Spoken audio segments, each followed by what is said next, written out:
السلام عليكم. صباح الخير عليكم. نهار جديد هنا في الصويرة. حنا كنتواجدو دابا في ميناء ديال الصويرة، واحد الميناء اللي تبنى من طرف السلطان سيدي محمد بن عبد الله صافي لونطون في تقريبا في 1765 ميلادية كقاعدة بحرية هنا في الصويرة موغادور.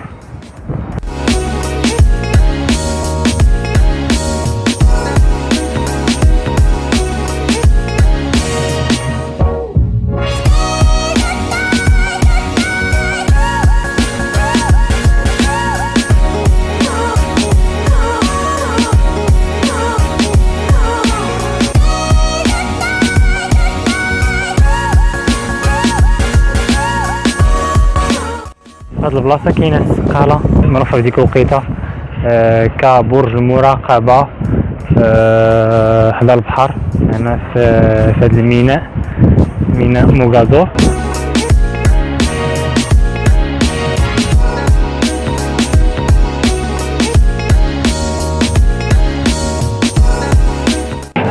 دابا كاينين في الشوايه، مشينا للمرسى جبنا السردين، دابا كنتسناو ديالنا هي رقم 11.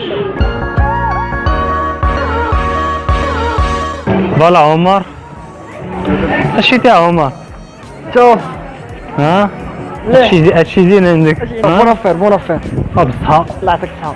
كنحس براسي خفيف، كنحس براسي مبرد.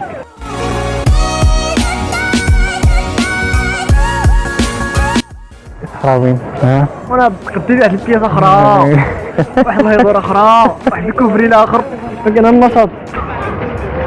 شبان ليكم في نيلوك ديالي؟ حنا جالسين في مقهى فرنسا، غادي نشوفوا واحد كاس ديال اتاي ومن بعد غادي نمشيو ان شاء الله لمراكش نجدو الطريق.